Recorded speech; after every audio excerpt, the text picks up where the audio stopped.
Olá, pessoal do Super A Prova, tudo bem? Eu sou o professor Danilo e é um prazer estar de volta para continuar falando sobre filosofia. E o tema de hoje que nós iremos abordar é a relação entre geocentrismo e heliocentrismo. Essas duas questões elas são de extrema importância quando a gente fala do contexto da passagem da Idade Média para a Idade Moderna, porque ela não só demonstra essa passagem, mas ela nos mostra uma virada em termos de pensamento e de perspectiva, acentuando nessa passagem o nascimento da ciência como uma forma que busca a explicação por meio de um método analítico e sistemático a respeito daquilo que se fala. O grande objetivo dessa nossa aula de hoje, sem dúvida nenhuma, é contextualizar e problematizar conceitualmente um método, elemento fundamental e basilar da discussão entre o sistema geocêntrico e o sistema heliocêntrico, e contextualizar uma breve passagem dos grandes pensadores responsáveis por essa transição de um pensamento geocêntrico para um pensamento heliocêntrico. Bom, diante dessa questão a respeito do geocentrismo e heliocentrismo, uma coisa é clara: as transformações em torno da ciência, da filosofia e mesmo das questões sociais sempre são atravessadas por vários elementos históricos que partem, na maioria das vezes, do trabalho solitário dos filósofos, trabalho esse não só solitário, mas muitas das vezes repreendido por forças maiores. Em relação às discussões em torno do geocentrismo e do heliocentrismo, não foi diferente. A ciência ela nasce num contexto um tanto quanto conturbado, principalmente quando a gente contextualiza ali uma certa aversão da igreja em torno das explicações científicas que colocavam em xeque as proposições bíblicas e da tradição religiosa. E a respeito dessas duas temáticas, em torno do geocentrismo e do heliocentrismo, o que a gente percebe nessa passagem? O geocentrismo vai ter dois grandes representantes do pensamento filosófico e científico, Aristóteles e Ptolomeu.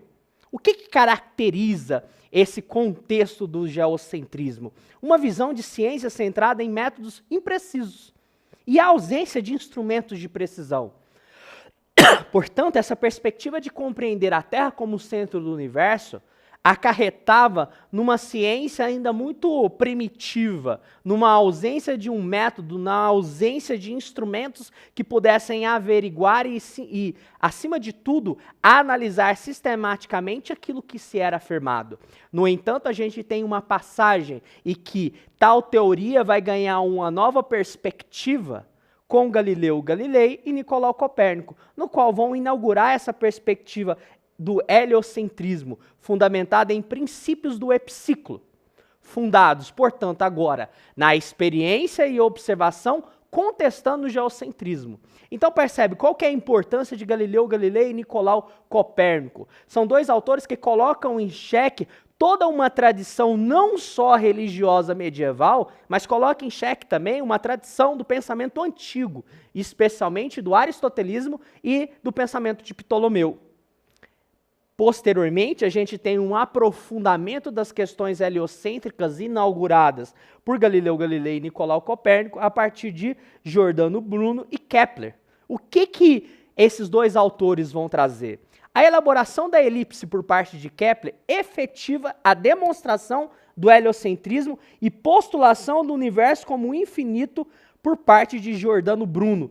Percebe aqui, com a questão do desenvolvimento do método e formas mais precisas de averiguação e constatação das teorias científicas, a gente vai ter agora uma efetiva demonstração. Então não é mais só uma argumentação baseada na observação. A gente tem uma demonstração e uma postulação de que o universo ele é infinito, contrário do que se pensava os gregos como um universo finito, como a gente observa na teoria cosmológica de Aristóteles.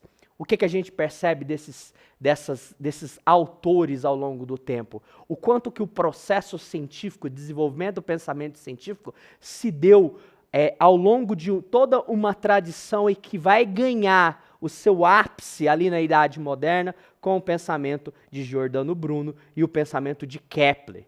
A ciência, então, ela nasce nesse contexto de desenvolvimento de um método sistemático e uma análise comprovada daquilo que se apresenta.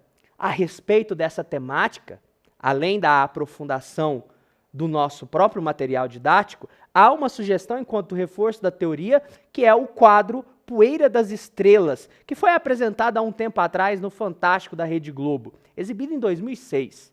Nesse documentário mostra muito bem todo o percurso aqui demonstrado e sintetiza, acima de tudo, a importância do debate para a questão do método no contexto moderno. Esse quadro ele é muito bacana porque ele vai apresentar de uma maneira objetiva e de uma maneira bem resumida e didática como que se deu essa passagem, começando ali com as teorias geocêntricas do pensamento aristotélico até chegar nas proposições de Kepler. Então fica esse convite a todos como um reforço da teoria o quadro Poeira das Estrelas. Sugiro também um aprofundamento a partir do nosso material didático. Espero que tenham gostado da nossa aula de hoje e nos encontramos na resolução do exercício. Um abraço a todos e bons estudos!